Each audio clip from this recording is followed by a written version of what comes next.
Okay, so we're gonna do a part 4 of Jack in the Box. I'm gonna start with Jack.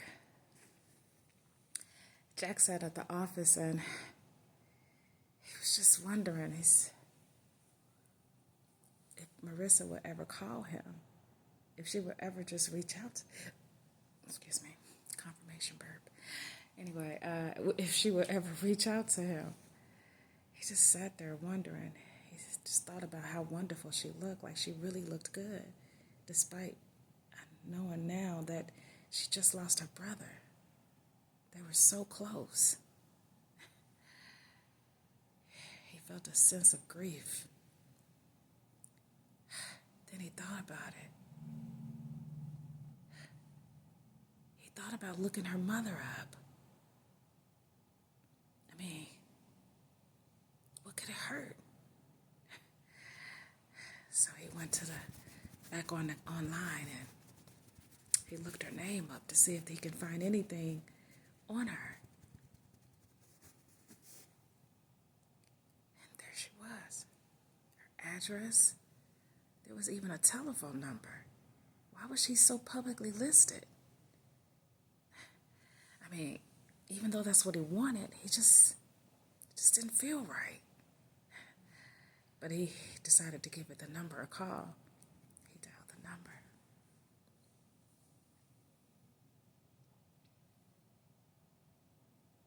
There was a voice. Hi, Mrs. Jeffries? This is Jack.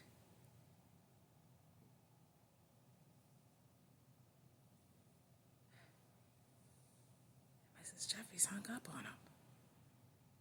I mean, he didn't, the way it sounded purpose. He's like, maybe he's in his head, so he dialed the number again, and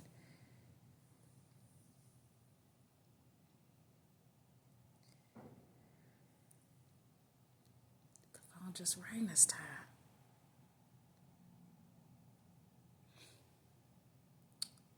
It was a voicemail. Hi, Miss Jeffries. Looks like we got disconnected. I don't know what happened, but I just ran into Marissa today, and it was almost as if she didn't know who I was. It was very confusing, and she mentioned that Mikey died, and first of all, I just wanted to send you my condolences. I apologize that you had to go through something like that. I know that had to be hard. I know how close your family is, and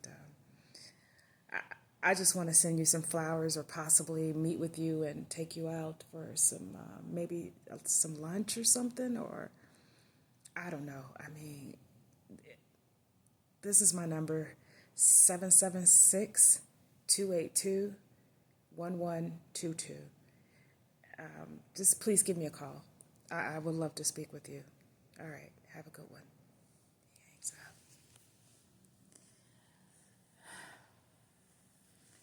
Mrs. Jeffries couldn't believe the audacity of this man who destroyed her family giving her a call. She couldn't believe it. She sat there holding the phone in her hand.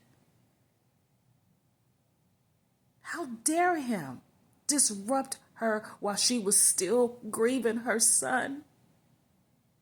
How dare him? Mrs. Jeffries just sat there and she started rocking herself. She picked that phone back up and she called Marissa right away.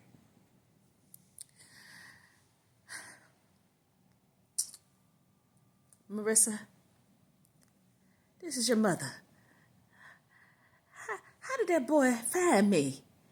That boy just called my house. That boy Jack. That boy Jack just called me. He just called me. I didn't say nothing. I just hung up.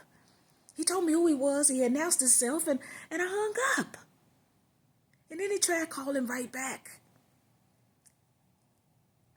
He knows where I'm at. Marissa, I gotta get out of here. I don't feel safe no more, Marissa. Okay. Okay, I'll pack a bag. Okay. Okay, baby. Okay. All right. She gets off the phone with Marissa. Mrs. Jeffrey didn't feel safe no more.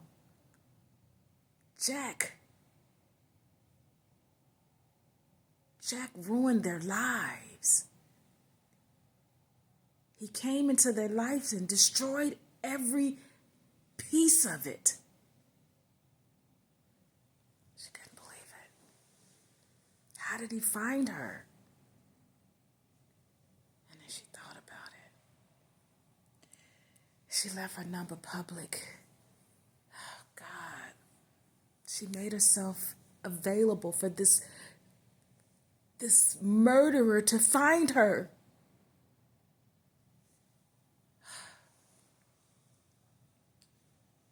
Miss Jeffries went into the room right away and she just started packing a bag. She started putting clothes and pulled out her suitcase and just started piling it in a suitcase.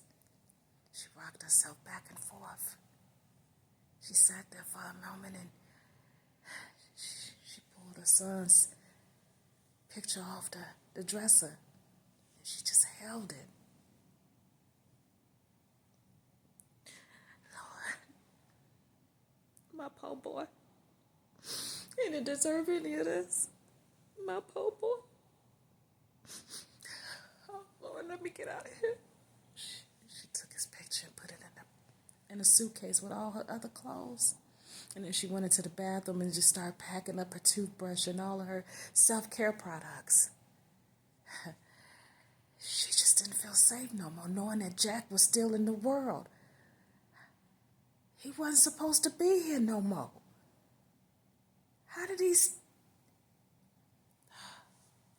She said she wasn't going to worry herself. She decided not to worry herself and just go ahead and do what her daughter told her and pack that bag. So she got to packing. Marissa sat across from Clara and she said, Clara, I have an emergency. Jack just called my mother. He knows where she is. What? Right before this happened, my mother's information was public.